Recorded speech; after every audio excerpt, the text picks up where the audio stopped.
Hello दोस्तों, नमस्कार। मैं आप लोगों का हार्दिक अभिनंदन करता हूं अपने टेराबाई स्टॉक मार्केट यूट्यूब चैनल में। जो लोग फर्स्ट बार विजिट करें, सब्सक्राइब वगैरह कर लीजिए, बेल आइकन वगैरह प्रेस कर लीजिए। ये अपना टेलीग्राम है, ठीक है। ये फ्री टेलीग्राम है सर, इसको जरूर ज्वाइन करिए। और ये मैंने फैक्ट शीट आप लोगों को दे दिया है। ये स्विंग का है, जो कि छोटा सा प्रीमियम के साथ है, और ये मेरा प्रीमियम ग्रुप है, मतलब जो शॉर्ट स्विंग वाला है। तो स्विंग में तो हर किसी को ऐड होना चाहिए ड्यूरिंग मार्केट के लिए, है ना। तो उसमें अब आप बोलोगे सर स्विंग और शॉर्ट स्विंग में क्या अंतर है, तो बस इतना ही अंतर है कि स्विंग में हम एसआईपी के बारे में बताते हैं। मतलब बताते कौन चीज़ है, हम किसी पर्टिकुलर को नहीं बोलते हैं कि भाई तुम ये करो, आप ये करो। हम क्या करते हैं वो बता देते हैं, क्लियर है। और मार्केट में क्या डिस्कशन हो रहा है, मार्केट में क्या चल रहा है, नहीं चल रहा है, उस पर डिस्कशन कर लेते हैं स्विंग में। शॉर्ट स्विंग में कुछ नहीं करते हैं डिस्कशन वगैरह, क्लियर है। शॉर्ट स्विंग में एकदम काम का बस हो गया, इससे ज़्यादा कुछ नहीं। बना तो ठीक है, नहीं बना तो होल्ड रहेंगे। बात समझ रहे हैं। आपको धीरे धीरे इससे पेशेंस आ जाएगा और मार्केट को सही समय में उतरने का तरकीब आ जाएगा। तो अब आप बोलोगे अच्छा, हाँ, तो एग्जांपल में बता देते हैं। आपको भेजा गया कि दुश्मन को, आपको गोली चलाना आता है, ठीक है। आपको बंदूक चलाना आता है, आप बोला कि दुश्मन को मार के आना है। आप बस निकले नहीं कि वहाँ से एकदम दे दनादन फायर करने लगे। दुश्मन दिखिए नहीं रहा है, समझे। दुश्मन दिखिए नहीं रहा है, आप अपना काम दे दनादन, दे मैगजीन चेंज किए जा रहे हैं, एकदम फायर पे फायर ठोके जा रहे हैं, ठीक। और जब दुश्मन सामने आया आपके हाथ में कुछ है ये नहीं है। तो एक्चुअली बाजार यही करवाता है। और हम लोग क्या करते हैं शॉर्ट स्विंग में कि एज ए स्नाइपर बस चुप करके बैठे रहेंगे, होल्ड में रहेगा, हल्के से बस काम हो जाता है, समझ गए। तो जब मौके पे चौका मारना आता है, और जिसने आज तक मौके पे चौका मारा है उसी का नाम हुआ है। और दे दनादन दे दनादन दे दनादन जो हर समय चलता है, वो बाद में गड्ढे में गिर जाता है। तो चलिए कोई नहीं। हाँ, तो अभी आप लोगों का बहुत प्यार मिल रहा है, इसके लिए आप लोगों को बहुत बहुत धन्यवाद, बहुत बहुत साधुवाद। बड़े न्यूज़ आ रहे हैं भाई साहब कि रसिया ने इंडिया के मतलब काफ़ी अच्छा बोला है। तो जो भी बोला है पुतिन साहब, गलत तो नहीं बोला है। देखिए भारतीय लोग थोड़ा सा आत्मसम्मान होता है, कितनों आप अपन चेंज कर लीजिए, रूप बदल लीजिए, लेकिन भारत की मतलब भूमि पे है ना। और जो मतलब हम लोग का जो हवा है सनातनियों का, वो आपको ना गलत नहीं होने देगा कभी। भले आप न्यूज़ में खोलिएगा, यहाँ ये हो गया, वहाँ वो हो गया, यहाँ उसका सर फोड़ दिया, वहाँ उसको लठ मार दिया, वो 75 तो बताएगा। अरे भैया 140 करोड़ की आबादी में न्यूज़ देखने जा रहे तो वही न्यूज़ चला रहा है कि उसको सर फोड़ दिया, उधर ये कर दिया, वो कर दिया, समझ रहे हैं। तो अभी भी मतलब 1% नहीं, 0.01% ही उतना हो रहा है होगा। मतलब इतना आप लोग अस्थिर से हम लोग एक दूसरा पे भरोसा करके या अपने आप में मतलब रख के आगे बढ़ रहे हैं, तो बहुत अच्छी बात है। फालतू का हम लोग किसी को तंग करने वालों में से नहीं है। और रसिया ने यही बात बोला कि भारत को, जो सोवियत संघ जब था, यूएसएसआर, तो रसिया ने जो मदद किया था उसको भारत के लोग आज भी रसिया के प्रति आभार मानते हैं। और ये बात हकीकत है। 1971 में भी जब हम लोग को अनाज नहीं था खाने को हमारे देश को, तब अमेरिका से मांगा था तो सुअर खाने वाला अनाज दे दिया था, बेहुदा सब हैं, जानवरों ना खाए वैसा अनाज दे दिया था। फिर रसिया ने भारत को दिया। तो भारत जब वापस का, वो कोई शर्त नहीं, बिना शर्त। और जब वापस करने गया तो बोला जब मन करेगा तब वापस करने गया भारत 3 साल बाद। तो रसिया बोला हमको क्या दे रहे हो, ऐसा करो तुम वियतनाम को दे दो, समझ रहे हैं। तो उस चीज़ को आज तक हम लोग आभार मानते हैं, समझे। हम लोग का मस्तिष्क में है कि नहीं, रसियन भरोसेमंद है, ये हम लोग का मस्तिष्क में है, ठीक है। और इसी चीज़ को पुतिन साहब ने भी कल के अपडेट किया है कि नहीं, भारत इस चीज़ का आभार मानता है। और उन्होंने भी इस समय बोला है कि भारत जो रसिया का मदद किया है, इसके लिए रशियन भी उनके मदद का मतलब आभार व्यक्त करते हैं। और भारत ये टैरिफ उरीफ के सामने झुकेगा नहीं। उस पर फिल्म लगता है ना, दिखाना पड़ेगा, झुकेगा नहीं। तो वो चीज़ उन्होंने क्लियर कहा, तो बढ़िया बात बताया। बोला भारत के लोग ना आत्मसम्मानीय होते हैं, मतलब आत्मसम्मान होता है। ठीक है, 2 रुपये खराब हो जाए, लेकिन भाई साहब चरित्र पे दाग ना होना चाहिए। नहीं, ऐसे ही होता है ना सर, हम लोग बद ठीक है, मतलब कोई बोल देना कि फलानवा का लड़का बदमाश है, हाँ ठीक है, बदमाश ठीक है, कोई दिक्कत नहीं है। अच्छा वहाँ मार करके आ गया, वहाँ कर, बदमाश ठीक है, बदनाम ठीक नहीं है। कोई बोल दे कि चोर है, ओ हो बाप रे बाप, लगेगा कि क्या बोले आदमी। तो अमेरिका ने जो भारत के साथ किया है, पूरी अभी जब तक हम लोग जीते जिंदगी में, मेरे लाइफ में और मेरे आने वाले जो पीढ़ी है, उसको मैं बिल्कुल स्ट्रांगली इस चीज को बोलूंगा, फिरंगी है साला, भरोसा मत करना। क्लियर बोलूंगा, अपने आने वाले पीढ़ी को बताऊंगा। ये जो ट्रम्प जो किया है ना कि टैरिफ लगा लिए हैं, फलाना कर लिए, भाई साहब ये वो सोच रहे हैं कि हम बहुत अच्छा ट्रेड कर रहे हैं, ये कर, अरे भाई यहाँ ऐसे लोग भी बैठे हैं जिनके सम्मान में आपने ठेस पहुंचाया है। भारत को डेड इकोनॉमी बोलने वाले आप जो इस तरह का उच्चारण किए हैं ना, ये गलत है और भारत के सम्मान में इसको ठेस पहुंचा है। आपको क्या लगता है अब हम भरोसा कर लेंगे अमेरिका पे, ट्रेड करेंगे? भरोसा नहीं करेंगे। आप दोगले इंसान हो तो दोगले ही रहोगे, ठीक है? ये बिल्कुल स्ट्रॉन्ग मतलब है इसमें। और मैं तो खुद ही अपने पीढ़ी में, आने वाले पीढ़ी को ही बोलूंगा कि ये गोरी चमड़ी जो है ना अमेरिका की, ये एक्चुअली है नहीं, ये बनाया गया जो कोकटाइल माल, ये एकदम भरोसा नहीं करना इन पे। सिंपल है साहब, ठीक है? तो ये चीज रसिया भारत को समझता है, अमेरिका भारत को सोचता है कि पाकिस्तान की तरह है, अगले बगल ना है, एक ही ना नस्ल है। अरे भारत और पाकिस्तान में जमीन आसमान का अंतर है। पाकिस्तान ससुर कुकुर है उससे हमसे, उसमें जितना आदमी ऑपरेशन से साला पैदा लिया हुआ आदमी, उसका बातें मत करिए। तो अमेरिका यही सोचता है और सबको ठिकाना आएगा, आप चिंता मत करिए। और ठीक है, एनपीएस का भी बात सही है कि मोदी सरकार वहां पर ही रिटायरी पर्सन को अभी तक फंड अलाउट नहीं किया है। और ठीक है, वो भी देखिए, ऐसा नहीं है, हमसे ज़्यादा तो कोई मोदी सरकार से नफरत नहीं ना कर सकता है। आप ही बताइए, मेरे से ज़्यादा कोई नफरत कर सकता है? मेरे से भी ज़्यादा कोई नफरत कर सकता है जिसका आप बताओ, जिसका मतलब 1 साल हो गया और उसको अभी तक किसी प्रकार का कुछ मिला ना हो, उससे ज़्यादा कोई नफरत कर सकता है? लेकिन फिर भी हम उनके लिए अच्छा बोलते हैं, उसका कारण ये है क्योंकि वो देश के लिए अच्छा कर रहे हैं। ठीक है साहब, यहाँ कोई पार्टी पॉलिटिक्स नहीं हो रहा है, यहाँ कोई पार्टी पॉलिटिक्स नहीं हो रहा है, लेकिन जो देश के लिए अच्छा कर रहा है तो हमको समझ में आता है कि हाँ, यहाँ थोड़ा समय लगता है। तो लेकिन जो पुतिन साहब ने बोला है बिल्कुल सही बोला है और हम पुतिन साहब का बिल्कुल जोरदार क्या समर्थन करते हैं, एक नंबर काम है। चलिए, समर्थन हो गया बहुत अरे यार यही चक्कर है, एक तो आजकल थोड़ा सा मतलब बिजी ज़्यादा हो जा रहा है, गेस्ट वगैरह तो जानते ही है ना, अभी कल तक गेस्ट का है तो उसके बाद ही थोड़ा सा छापा मुकेगा।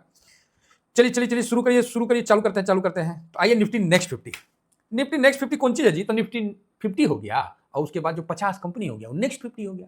तो सर निफ्टी 100, अरे 100 में 1 से लेकर 100 तक हो गया और निफ्टी 50 को आप कवर कर लिए और उसके बाद फेनू 50 को कवर कर लिए। कौन ज़्यादा वॉलेटाइल होगा, निफ्टी 100 वॉलेटाइल होगा कि निफ्टी नेक्स्ट 50 होगा? तो आप बोलिएगा सर निफ्टी नेक्स्ट 50। हाँ, निफ्टी 100 में 1 से 50 तक लार्ज कैप भी है, लेकिन नेक्स्ट 50 में सब दे दनादन आगे बढ़ने वाली कंपनियां हैं जो आगे बढ़ना चाह रही है। निफ्टी 50 में बोरी एचडीएफसी को खींचने का कोशिश करे कि आ जाए, ये मेरा कहने का मतलब है।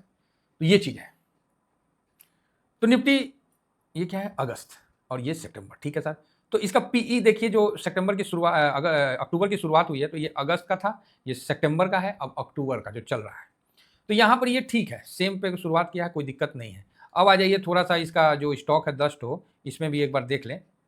तो हाँ, यहाँ पर ही, हाँ, तो यहाँ आप देखिएगा पहले इंटर ग्लोबल था, तो इंटर ग्लोबल का तो नाम हो निशान यहाँ से हट गया जी, कहाँ गया इंटर ग्लोबल ये पूरा पोजीशन चेंज हो गया है, बड़ा मजा है। तो देखने वाली चीज़ है।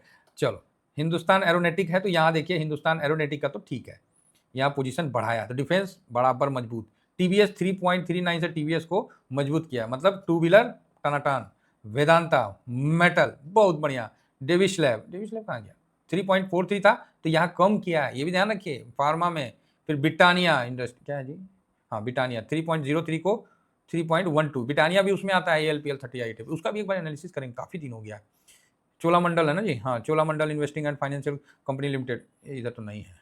नेक्स्ट एवेन्यू सुपरमार्ट, इधर तो नहीं है, 3.09 से कम किया है, ठीक है। तो इस तरह से है। भारतीय पेट्रोलियम ठीक है, टाटा पावर वगैरह, अच्छा पावर में खींचा है, चलो इंडियन होटल भी आया है तो बढ़िया।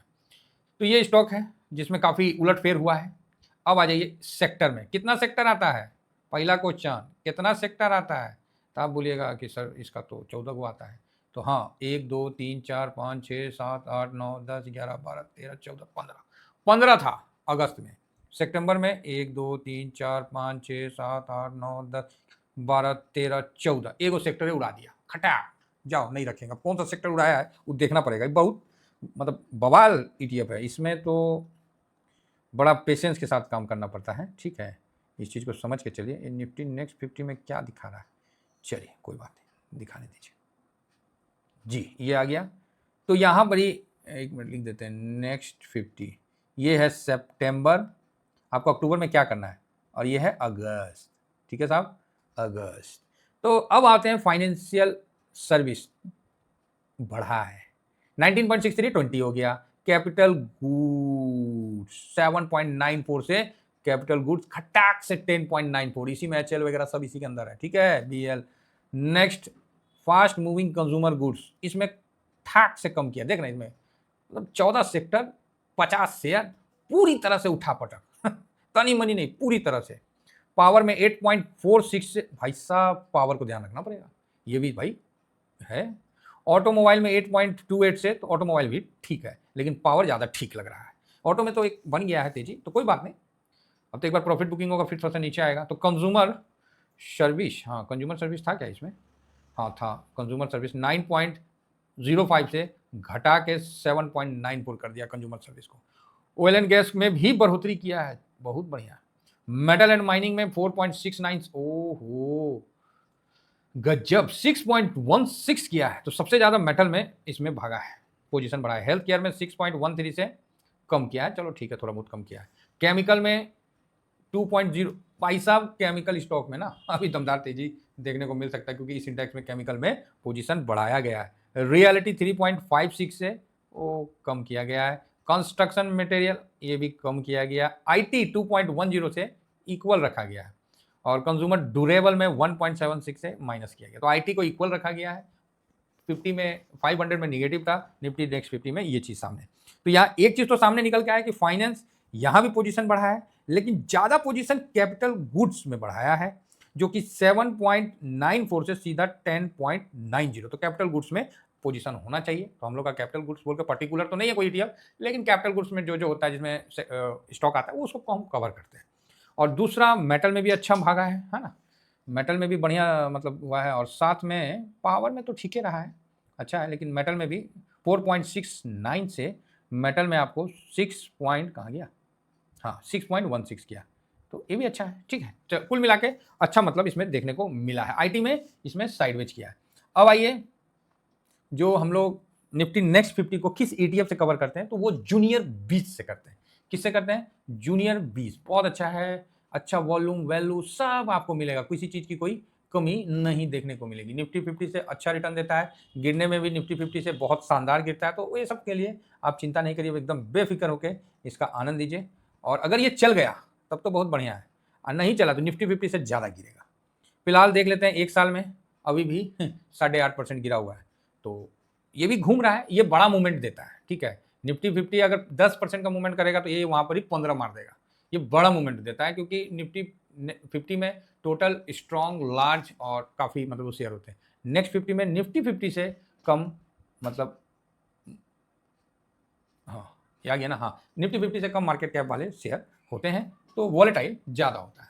तो यहाँ आप देख सकते हैं कि कहीं ना कहीं 200, 300, सॉरी ये कौन सा 100 है, ये हमको लगता है 500 का है, मे बी नहीं 300, और ये 500, ओके हाँ ये 300 और 500, तो 200 जो है, अच्छा ये भी एक है लाइन वाला में, आप लोगों को पता होगा, ये ऐसे ऐसे काट देता है तो यहाँ गिरावट का संकेत बनता है ना, ये सब भी आप लोग पढ़े होंगे और पिछला टेस्ट किए होंगे, कई बार घूम भी जाता है। तो यहाँ पर ही आप देखिए 200 जो है 300 मूविंग एवरेज को काट के 200 500 को काटने जाता है, अगर ये काटता है तो वापस से नीचे होगा, और ये घूम जाता है तो फिर बम बम है। तो ये भी आप लोग पढ़े होंगे, जो ज़्यादा हम लोग तो उतना क्या पढ़ना, हम लोग तो बस देख देख के समझ लेते हैं, काम खत्म। तो अभी एक साइडवेज मूव में है, तो यहाँ पर ही जो इसका सपोर्ट आ रहा है वो 714 के आसपास आ रहा है, और ऊपर में जो रेसिस्टेंट आ रहा है वो मोटा मोटी 760 के आसपास आ रहा है। अब इन दोनों रेंज में 60 को तोड़ेगा तो 782 के तरफ आगे बढ़ेगा, और 714 को तोड़ेगा तो ये नीचे आपको 640 तक जाने का बन रहा है। तो आप बोलिएगा सर 640 तो बहुत नीचे हो गया, नहीं नहीं बहुत नीचे नहीं है, साइडवेज है, उसके बीच में भी यहाँ भी सपोर्ट बनता है जो कि 683 के आसपास का होता है, तो ऐसा नहीं है कि 640 डायरेक्ट चला जाएगा, 683 के आसपास बनता है। तो लेकिन जब ऊपर में 782 तोड़ेगा तो 826, सर ये मिलना ही मिलना है, तो आप बोलोगे ऐसा क्यों, भाई इसने कोई रिटर्न नहीं दिया है, नीचे से बाउंस बैक हो के भले आपको अच्छा रिटर्न देखने को मिल जाएगा, लेकिन ऐसे इसने रिटर्न नहीं दिया। नीचे से आप बाउंस बैक देखिएगा तो इसमें 24% का बाउंस बैक आया था, समझे ना, तो इसका भी ध्यान रखिए। तो रिटर्न इसमें अच्छा बनता है, लेकिन वॉलेटाइल बहुत होता है, ये चीज़ आप समझ के चलिए। तो उसी हिसाब से इसमें पोजीशन बनाइए, एक पोजीशन बनाइए, और अभी के समय इसमें अच्छा तेजी होना चाहिए। ये एक ब्रॉडर ETF है, एक स्टॉक नहीं है। बताइए हम लोग ब्रॉडर ईटीएफ खरीदते हैं, तब हम लोग इतना एनालिसिस करते हैं। आपको ये कोई स्टॉक खरीद के क्या सीख लेगा, उसमें क्या देख लेता है? एफआईएस का पोजीशन देख लेगा, है डीआईएस का पोजीशन देख लेगा, पब्लिक का पोजीशन देख लेगा, प्रमोटर का होल्डिंग देख लेगा, यही ना देखता है। और वो भी क्वार्टरली अपडेट में। क्वार्टरली अपडेट में बढ़िया दिखा दिया, अगला दिन बेच दिया, तो कौन उसका जिम्मेवार है? आप ही बोलिए। एक शेयर में लोग अपने आप को हेज करके बोलते हैं कि सर हम हेज कर लिए। अरे ससुरा, तुम एक शेयर को करते हो, हम तुम्हारे शेयर के पूरे सेक्टर को करते हैं। सेक्टर ने इंडेक्स को करते हैं, और इंडेक्स ने मैं पूरे इंडाइसिस में पैसा लगाता हूँ, तब जाके हम लोग मार्केट पर अस्थिर बैठते हैं। और आप सोचते हैं एक स्टॉक खरीद के हम काबिल बन गए। आप भी सोचिए, हम लोग क्या खरीदते हैं? कोई एक स्टॉक खरीदता है, और स्टॉक कहाँ ट्रेड करता है? इंडेक्स में ट्रेड करता है। कोई ना कोई तो सेक्टर में तो होगा ना जी, कैटेगरी में तो होगा। वो पूरा कैटेगरी हम लोग उठा लेते हैं, और कैटेगरी जिस इंडेक्स में रहता है उस इंडेक्स को हम लोग उठा लेते हैं। सोच लीजिए कितना बड़ा हम लोग का मतलब हेजिंग करके चलते हैं। तो इसलिए ईटीएफ वाले मजबूत खिलाड़ी होते हैं और लंबे समय तक खेलने का प्रयत्न रखते हैं। और आज का डेट में तो ईटीएफ का तो दे दनादन बहुत ही अच्छा आज के टाइम में चल रहा है। बड़े बड़े यूट्यूबर दुनिया भर का स्ट्रेटजी आपको देते हैं एजुकेशन के नाम पे, लेकिन जब पोर्टफोलियो दिखाते हैं तो ससुरा वो ईटीएफ के नाम पे, और कहीं ना कहीं वो भी टीवीएसएम से ही कहीं बतिया के, और उस उन्हीं का मतलब सर हम तो स्ट्रेटजी से अपना पोर्टफोलियो मैनेज कर लेते हैं। तो ठीक है भाई, हम किसी को मना नहीं करते, हम तो बोलते हैं कि चलो जाओ बनाओ, बस वही चीज़ है साहब, समझे ना। इसीलिए तो जो हम लोग का पोर्टफोलियो एजुकेशन है वो अपने आप में एक भयानक टाइप का है। भाई साहब गला थक जाता है, एक घंटा तक एक आदमी को समझाते समझाते सुनने वाला भी ना फ़ोन पटक देता लगता है। अचानक से उनके पिछला सब सीखा हुआ बेकार हो जाता है, सब बेकार हो जाता है पिछला। बहुत ज़मीन आसमान का अंतर हो जाता है माइंडसेट में। चलिए, उम्मीद करता हूँ कि आप लोग समझ गए होंगे। फिलहाल निफ्टी नेक्स्ट 50 का हमने एनालिसिस कर लिया, उसका स्क्रीनशॉट ले लिया। अब हम जब निफ्टी 50 का एनालिसिस करेंगे, और इसमें आपको लेवल वगैरह भी बता दिया जूनियर भी, इसका बढ़िया है, कोई दिक्कत नहीं है। तो अभी इसमें तेजी जब बनेगा तो अच्छा तेजी बनेगा, और जब तक नहीं बनता है तब तक साइडवेज होता है। देखिए ना सर, यहाँ भी साइडवेज रहा, उसके बाद तेजी रहा, अभी देखिए फिर यहाँ गिरावट हुआ, फिर यहाँ पर तेजी हुआ। तो काफ़ी वॉलेटाइल है, काफ़ी वॉलेटाइल। अब आप बोलोगे सर इसमें तो अमाउंट बहुत बड़ा है 700 का। भाई साहब यहाँ क्वांटिटी उंटिटी मत देखिए, आपको बस एक ही चीज़ देखना है, किसका वॉल्यूम बड़ा है, किसका वैल्यू बड़ा है। देखिए रेंज तोड़ा तो एकदम ऐसे बनाया, ठीक है, और उसके बाद ऐसे था, इधर तोड़ा तो ऐसे बनाया। तो अभी देखिए अगर रेंज में जाता है तो ठीक है, जाने दीजिए, हल्का हल्का स्विंग करिए, जिस दिन तोड़ेगा तो मजे आ जाएंगे। फिलहाल इतना ही कहकर अपनी वाणी को विराम देने से पहले, अच्छा जिन लोगों को फेस पैक मंगाना है तो ज़रूर ऑर्डर दे सकते हैं, और काफ़ी लोगों का कमेंट्स आ रहा है जिसको आप पढ़ सकते हैं। मैक्सिमम हमारे फैमिली मेम्बरों ने इसको ऑर्डर किया, मैं भी ह्यूज क्वांटिटी में सबको दे रहा हूँ, अपने सिर्फ फैमिली मेम्बर्स को, और जो लगा रहे हैं वो संतुष्ट हैं, खुश हैं, हैप्पी हैं। Thank you very much. जय हिंद, जय भारत।